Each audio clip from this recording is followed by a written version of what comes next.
pagiging tarakili.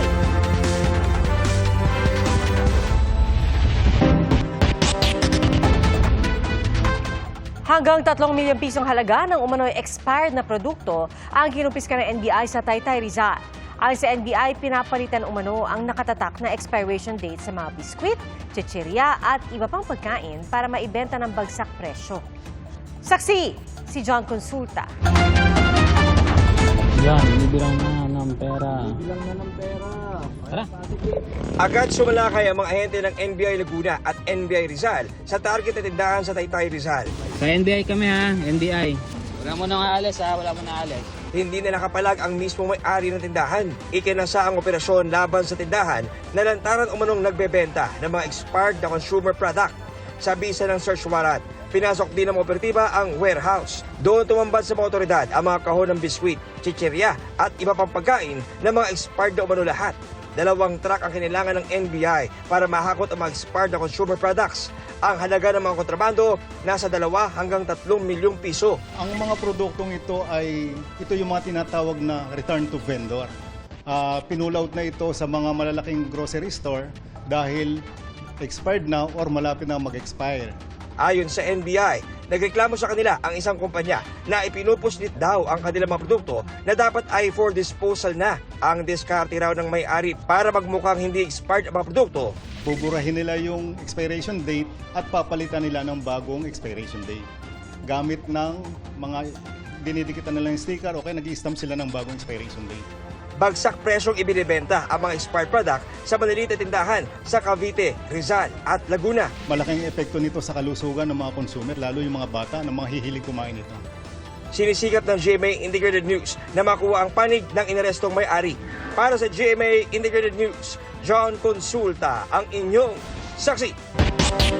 Inaasahang magpapasya ang Department of Justice sa loob ng 60 araw kung sapat ang ebidensya para magsampa ng kaso sa korte laban sa mga respondent kaugnay ng mga nawawalang sabungero. Saksi, si Sandra Aguinaldo. Patong-patong na reklamo gaya ng multiple counts of murder, kidnapping at serious illegal detention ang isinampa laban sa 62 respondents kaugnay sa pagkawala ng mahigit 30 sabungero. At sa loob ng 60 araw, dedesisyon na ang mga ito ng Department of Justice o DOJ. The panel declared that the preliminary investigation is already submitted for resolution. That is after the complainant manifested that they are not filing a reply to the counter affidavits of the respondents. Pag-aaralan ng DOJ kung sapat ang lahat ng ebidensyang isinumite sa kanila para magsampa ng kaso sa korte. Kampante naman daw mga pamilya ng mga nawawalang sabungero. Ang laki po ng pag-asa namin na makakamit na namin yung sa pagdating po sa resolution. Sana po pumabor sa amin, magkaroon na po ng warrant. Nag-usap-usap na po kami mga na this time, meron na kaming witness na talagang walang magpapareglot. Kabilang sa mga respondent ang whistleblower na si Julie Dondon Patidongan. Umaasa siyang magiging testigo sa mga kaso kapag naisampa na ito sa korte. Mag-aantay na lang tayo ng desisyon ng Department of Justice. Siguro makakamit na ang hustisya ng mga pamilya na nawawalan. Wala naman sa preliminary investigation kanina ang negosyanteng si Atong Ang na itinurong mastermind.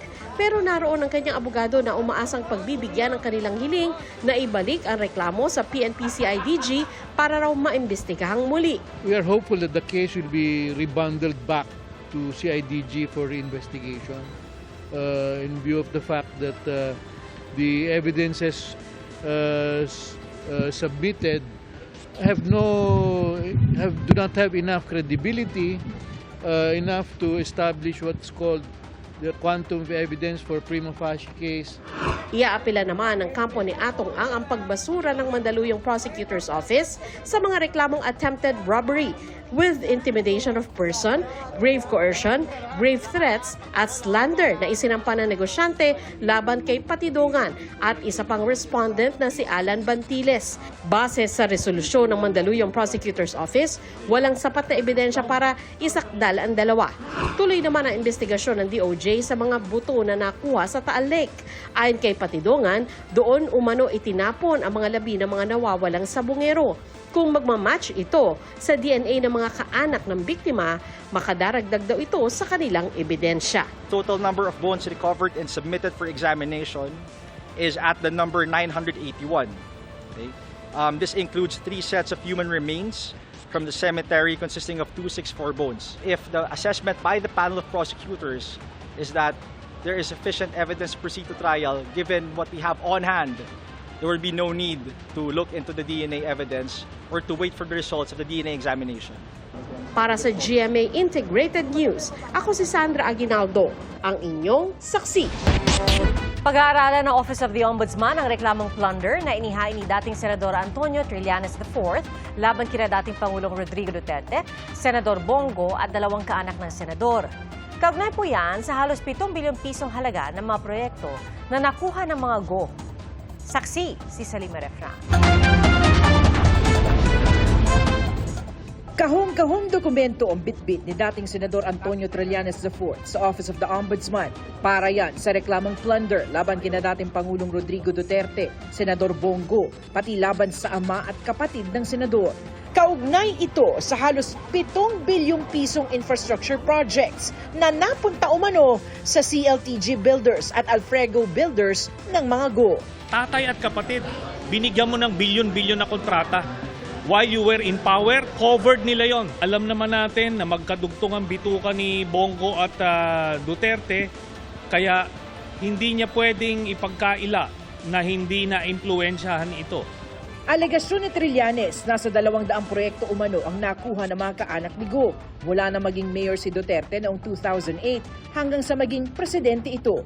Karamihan ay nasa Davao Region at Davao City. May flood control, merong mga road widening, kahit na kompleto o nagawa yung proyekto. Pero yung offense niya is hindi dapat sa tatay at kapatid ang nag-benepisyo. Ang nakalagay sa ating batas, up to 4th degree of consanguinity and affinity. Pero ito, first degree ito, tatay ito at kapatid.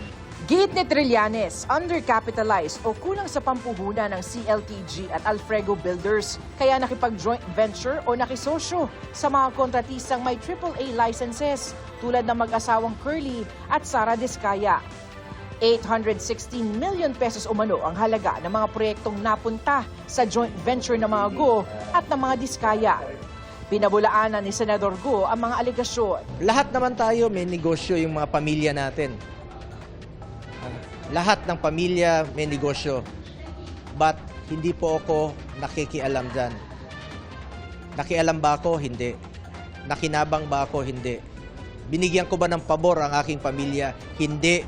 Ayon kay Go, haharapin niya ang reklamo at handa ring kasuhan ang sariling kadugo kung nagkamali sila. Meron naman pong COA na pwede naman pong tumingin kung meron bang pagkukulang o meron bang irregularities dito sa mga proyektong ito.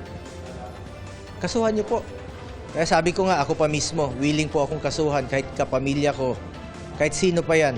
Ang reklamong ito, una nang naihain noon sa Department of Justice, pero agad raw pinadala sa Office of the Ombudsman ng Prosecutor General noon na si Benedicto Malcontento.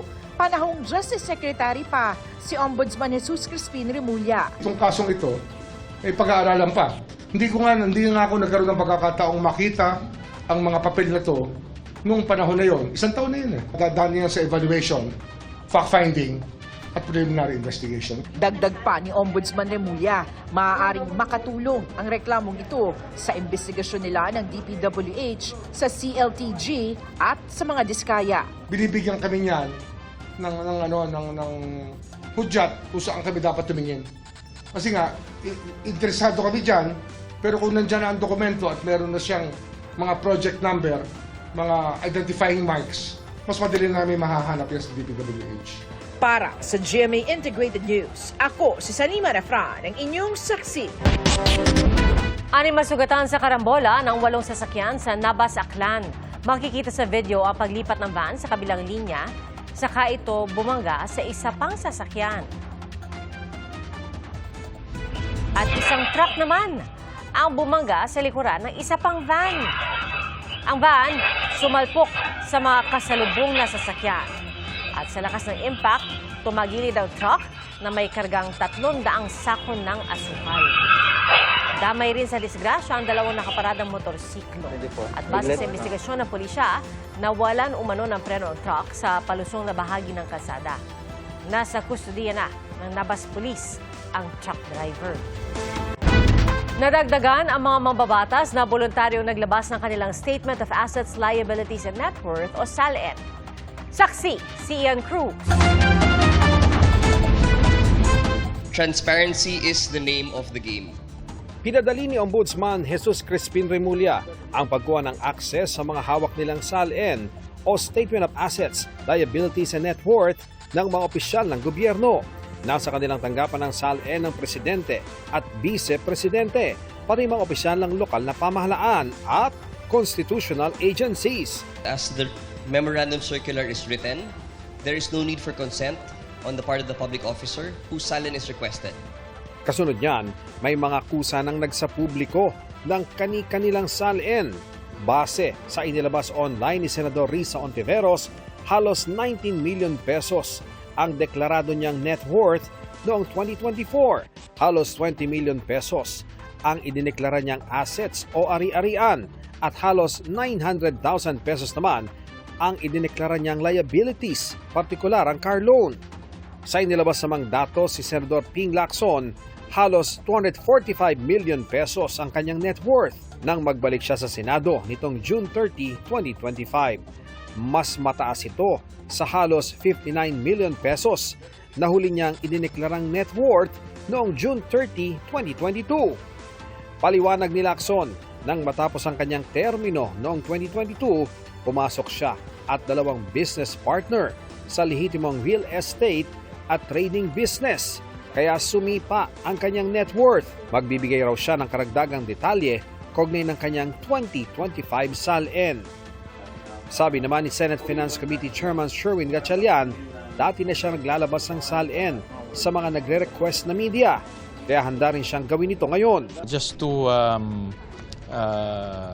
support yung mga kasamahan natin. Bukas rin ako na sa publiko yung SALN natin. Kailan sir balak kung pag ready na siya, ready na siya. Wala rin daw problema kay Senador J.V. Ejercito ang paglalabas ng SALN. Nagsabi na rin ako na I will allow may SALN to be made public. Marami na sa amin actually. Inaano lang yung parameters kasi yung mga address, number, security. Siguro may mga ano lang, yung mga for issues of security, yun yung mga i-withhold lang. Dati na rin sinabi ni Senate President Tito Soto na hihingin niya ang permiso ng mga senador para buksan ang access sa kanilang mga SALN. Ipinost din online ng mga miyembro ng Makabayan Bloc ang kanilang mga SALN. Halos 11 million pesos ang net worth ni ACT Teachers Party List Representative Antonio Tino, habang 280,000 pesos ang net worth ni Kabataan Party List Representative Rene Co. At mahigit 1 million pesos ang net worth ni Gabriela Women's Party Representative Sara Ilago. Hamon nila sa Pangulo, Pangalawang Pangulo at iba pang elected at appointed government officials. Isa publiko na rin ang kanilang mga SALN. Nagsapubliko rin ang kanilang mga SALN ang Akbayan Party List Representatives. Si Representative Shell Jokno, nasa mahigit 13 million pesos ang net worth, habang 1 milyong piso kay Akbayan Party List Representative Percy Sendanya. Mahigit 15 million pesos ang net worth ni Dinagat Representative Kakabag-Aw. Batay naman sa SALN na inilabas ni Kamanggagawa Party List Representative Elijah San Fernando, meron siyang mahigit 2 million pesos sa net worth as of July 2025. Batay naman sa ipinost niyang SALN online, mahigit 5 million pesos ang net worth ni Cavite 4th District Congressman Kiko Barzaga. Hindi pa kasama rito ang hindi pa naisasalin na minanang assets mula sa yumaong ama na si dating Congressman P.D. Barzaga, mga sasakyan, ari-arian sa Dasmariñas at cash na tinatayang nasa 35 million pesos. Sa panayam ng Balitang Hali kanina, sinabi ni House Appropriations Committee Chairperson Micaela Swansing na hinihintay nila ang direksyon ng liderato ng Kamara kaugnay sa paglalabas ng salin. Alam ko po, nung nakaraang linggo o earlier this week po, naglabas na po ng pahayag ang aming speaker, si Speaker Bogie D, na na gagawa po siya, paglalatag po ng panibagong guidelines ang House of Representatives patungkol po sa SALN. So, hihintayin po natin yon at magko-comply po tayo doon po sa direksyon at panibagong guidelines ng House of Representatives. Para sa GMA Integrated News, ako si Ian Cruz, ang inyong saksi. Susuriin ng Independent Commission for Infrastructure o ICI ang mga binigay na impormasyon na isang private citizen kaugnay sa posibleng koneksyon umano ni First Lady Lisa Araneta Marcos sa isa sa mga idinadawit sa maanomalya umanong flood control project. Isang nagpakilalang John Santander ang nagtungo sa ICI at nagsumite ng liham para imbestigahan ito. Ipinakita rin niya ang malitratong nakuha raw niya online. Magkasama roon ang unang ginang at ang tech billionaire na si Maynard Mu. Sinusubukan pa po namin makuna na pahayag ang Malacanang at si Mu.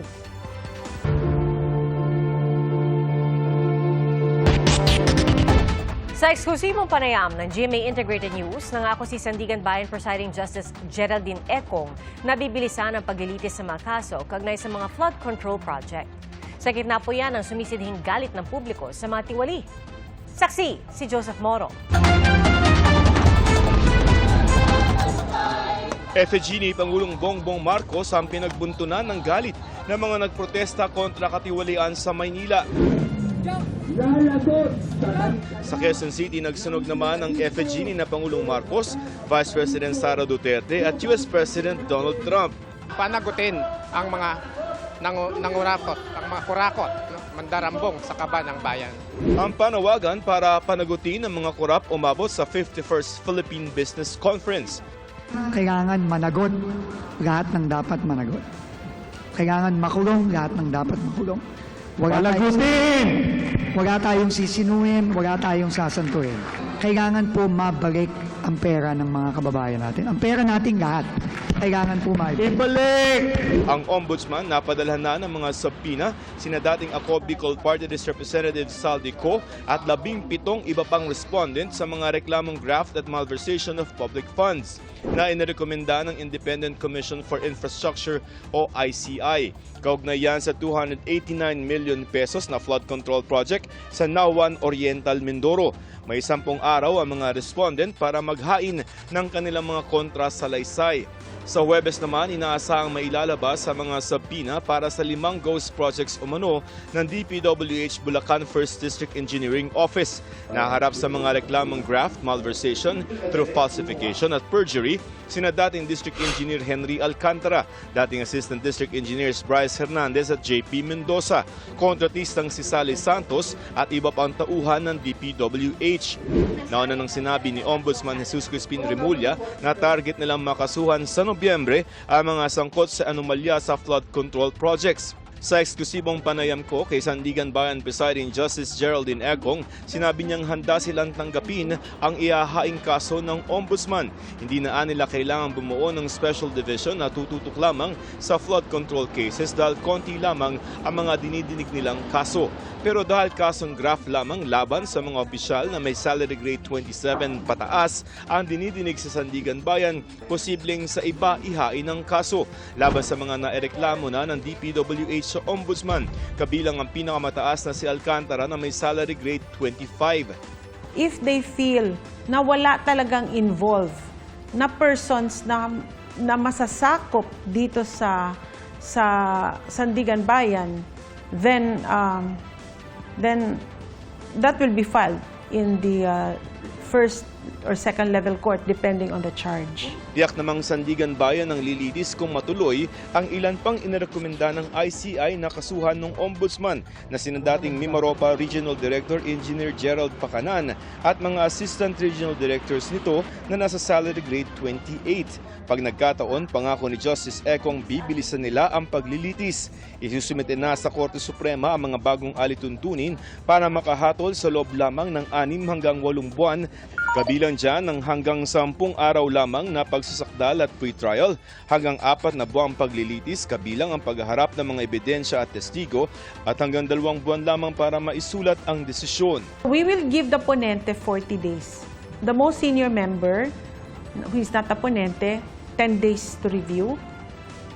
And then the junior, another 10 days. So 60. 60. Next year, may makukulong na. Exactly. So by next year, we will have, I cannot assure you kung makulong, but we will have decisions. Basta nahuli. Sa mga pagdinig dito sa Sandigan Bayan, pinapayagan naman ng media na makapasok sa korte at saksihan ang paglilitis. Pero ayon kay Sandigan Bayan Presiding Justice Geraldine Econg, kung may panawagan ng publiko na isa-publiko o i-livestream yung magiging pagdinig sa mga kaso ng mga maanumalyang flood control projects, handa raw nilang hinga ng permiso ito sa Korte Suprema. Para sa GMA Integrated News, ako si Joseph Morong, ang inyong saksi. Pamilya at advokasya kontra bullying ang pinagkakaabalahan ngayon ni Police General Nicolas Torre III matapos siya matanggal bilang hepe ng PNP. At pumasok ba sa isip niya ang early retirement? Saksi, si Marisol Abduraman, exclusive. Halos 2 buwan mula na matanggal sa pwesto bilang PNP Chief, nagpaunlak ng panayam sa GMA Integrated News si General Nicolas Torre III. Kumusta ka po since you were relieved from your post as the PNP Chief? I'm okay. Life goes on at exploring new things to do in life, looking at life after the PNP. Aktibo pang miyembro ng PNP ang 4-star General na si Torre. Have you thought or contemplated on having an early retirement instead? Saka na natin pag-isipan. Wala pa namang there's still nothing in the horizon so far. Pero napag-iisipan mo na? Those are one of the many options. Those are among the options. That's among the options na available sa atin. Nang tanungin kung bakit naisip niya ang early retirement, maraming gawin, and then let's observe first before we make the decision. Ano ba talaga ang rason o sa tingin mo ang rason kung bakit ikaw ay nililiit? Hindi ko alam. Okay? Wala akong masabi dyan sa regarding that matter. Di tanungin niyo kung sino nag-rib sa akin at kung ano ang basehan. I think the President have already spoken about it in his podcast. dati nang sinabi ni Torre na wala siyang sama ng loob sa ginawa sa kanya. Kaya tinanong ko ano ang naramdaman niya sa pagsibak sa kanya. Basta ako ay sumusunod lamang. There's really nothing to expound about it. My feelings there is immaterial. It's just, kung sa tanong mo kung anong naramdaman ko, well, it's just one of the many things that happened in my life as a police officer. Dating inanunsyo ng palasyo na bibigyan ng bagong posisyon si Torre. Ikaw ba ay nabigyan nga ba ng posisyon? Bibigyan? Ano po ang latest? Wala pa naman, ma'am. There's nothing formal. If ever you will be offered a position formally, will you accept it? Saka na lang natin desisyonan kung ano ang ating gagawin pag may offer na talaga. Nakalive pa rin hanggang ngayon si General Torre simula nang matanggal sa pwesto. Nakatalaga siya sa Personnel Holding and Accounting Unit ng PNP. Sa ngayon, ginugugol daw niya ang oras sa pamilya. Abala rin siya sa kanyang advokasya, ang paglaban sa bullying na kahit PNP chief na raw siya noon ay nabiktima siya. I was called names, unggoy, diwata, ano pa. Things were said and done, and a lot of things were said and done to me. So, PNP na ako noon. At kailangan, something has to be done about it. Kaya inorganisa niya ang takbo kontra bullying sa November 16 hanggang October 31 ang official leave ng dating PNP chief. After October 31, what's next? Let's cross the bridge when we're there. Wala pa, may mga 2 weeks pa eh. Para sa GMA Integrated News, ako si Marisol Abduraman, ang inyong saksi. 100% na raw na siguradong magbabalik bilang chairman ng Senate Blue Ribbon Committee si Senador Ping Lacson. Ayon po yan kay Senate President Tito Soto. Saksi si Ian Cruz. Nitong weekend pa, sinabi na ni Senate President Tito Soto na malaki ang tsansang bumalik si Senate President Pro Tempore Ping Lacson bilang Senate Blue Ribbon Committee Chairperson. May posibilidad na baka sakaling makakumbinsi namin ulit Senator Lacson. Siguro bago mag-November 10, medyo maliwanag na tayo dyan. Walang takbo niyan. Nakapag-meeting na kami niyan at lahat. Kanina, nang tanungin muli si Soto kung sigurado nang babalik si Lacson sa Blue Ribbon Committee na siyang nag-imbestiga sa mga maanumalyang flood control projects, sumagot siya ng, I think so. Ngayong gabi, tinanong ng Senate media si Soto kung 100% na bang sigurado na babalik sa Senate Blue Ribbon Committee bilang chairman si Lacson. Ang tugon ni Soto, oo. Humingi naman ng paumanhin si Lacson sa hindi pagsagot sa tanong namin kaugnay niyan. Dahil galing sa surgery ang mata, kaya hirap pang magbasa habang nagpapagaling. Payag naman kung sakali ang ilan nilang kasama sa mayorya. Alam naman natin yung kanyang integridad at pangalawa, may experience siya pagdating sa investigation. In fact, lahat naman to lumabas sa kanyang privilege speech. No, siya nagbigay ng detalye, siya nagbigay ng pangalan, siya nagbigay ng lugar, siya nagbigay ng amount. Kasi walang takers din eh, no? And at the same time, I have to na parang ako pinapagbinta na sinasabing ako naging factor, wala. Sakaling bumalik si Lacson sa komite, may tsansa bang babawasan ang 15 miyembro ng mayorya sa Senado? Sa ngayon, wala pa naman, wala akong alam na nag-iisip. Sa ngayon, wala akong Para sa GMA Integrated News, ako si Ian Cruz, ang inyong saksi. One RFID o isang RFID para sa lahat ng toll expressway sa Luzon, inilunsad ngayong araw. Ibig sabihin, pwedeng isang account na lang ang lalagyan ng load tuwing daraan sa NLEX, Skyway, Cavitex, Tiplex at SCTEX. Pinasinayaan ni Pangulong Bongbong Marcos ang consolidation ng dalawang tollway corporations 8 taon mula nang hiniling ito ng gobyerno. Para magamit ang One RFID system, kailangan magpakabit ng One RFID sticker sa mga RFID installation booths sa mga gas station o malapit sa mga toll booths sa expressway at iparehistro ang sasakyan sa One RFID system. Kung may natirang load sa dating account, pwede itong ipalipat sa bago. Optional o hindi daw sapilitan ang paggamit ng One RFID. Nasa 16 na kilong hinihinalang iligal na droga na nagkakahalaga ng 19.2 million pesos nakitang palutang-lutang sa karagatan malapit sa Sabina Shoal sa West Philippine Sea. Ayon sa Western Naval Command, Biyernes ng gabi nang makatanggap sila ng impormasyon tungkol sa itim na bag na naglalaman umano ng hinihinalang high-grade na marijuana. Na-recover ang mga ito ng BRP Lotinato Toong na nagpapatrolya sa lugar. Itinurn over na ang mga hinihinalang droga sa PDEA Palawan para sa pagsusuri at tamang disposisyon. Hinihinalang debris mula sa Chinese rocket nakuha sa dagat na sakop ng Bataraza, Palawan. Ayon sa Western Naval Command, nabataan nila ito matapos ang isang maritime operation sa bahagi ng West Philippine Sea. Nakita ito 12.7 nautical miles mula sa barangay Rio Tuba. Matapos ang isinagawang retrieval operation sa debris, ay dinala ito sa Puerto Princesa para sa documentation, assessment at koordinasyon sa mga otoridad. Dahil sa Chinese markings, posible raw na bahagi ito ng Long March 8A rocket ng China na kanilang inilunsad noong October 16. Ito turn over ang debris sa Philippine Space Agency para sa pagsusuri. Para sa GMA Integrated News, ako si Chino Gaston, ang inyong saksi.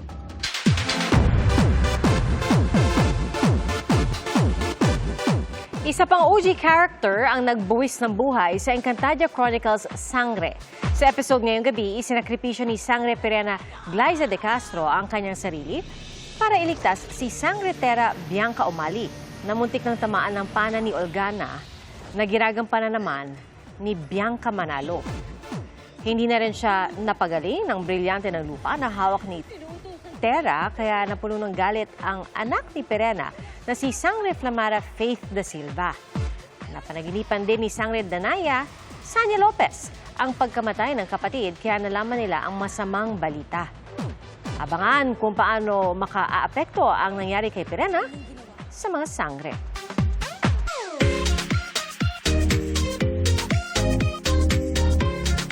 Hindi na po sa makukulay na Vinta, kilala ang Zamboanga. Mayroon din kasi silang ipinagmamalaking talon, ang Meloquet Waterfalls. At kung galing po sa bayan, tatagal ng mahigit 2 oras ang biyahe. Pero sulit naman dahil sa napakagandang tanawin at iba't ibang mga rock formation na masisilayan. May mga duyan din para naman sa mga nais mag-relax. Isa namang sea of clouds ang matatanaw sa Mount Singya sa Solano, Nueva Vizcaya. Pwede po itong pasyalan lalo na ng mga gusto ng payapang lugar para makapag-me time. Tanaw rin mula rito ang isang malaking cruise.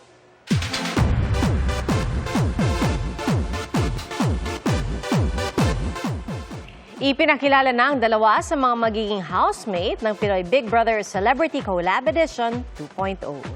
Sina sparkle artist Sofia Pablo at star magic artist Joaquin Arce. Aminado si Sofia na isang sugal ang pagpasok sa bahay ni Kuya at handa na raw siyang harapin ang mga hamon. At si Joaquin naman nilubos na ang oras sa outside world, kapiling ang kanyang pamilya at mga kaibigan. This is something big for me kasi I was always a victim of misconceptions, fake news, and I feel like the people know me for my work, sa mga memes ko. I want them to know me for who I really am. I'm a fan of the show, so I watched last season. I'm a huge fan of, BBB as a show, so I decided, why not give it a try?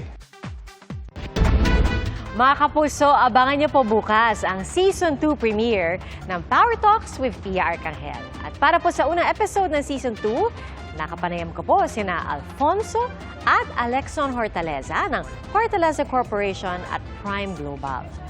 Mapapanood po ang Power Talks with Pia Arcangel sa social media platforms ng GMA Integrated News at mapapakinggan rin sa Spotify at Apple Podcasts. At mga kapuso, 65 araw na lang, Pasko na. Salamat po sa inyong pagsaksi. Ako si Pia Arcangel para sa mas malaking misyon at sa mas malawak na paglilingkod sa bayan. Mula sa GMA Integrated News, ang News Authority ng Filipino. Hanggang bukas, sama-sama po tayong magiging saksi.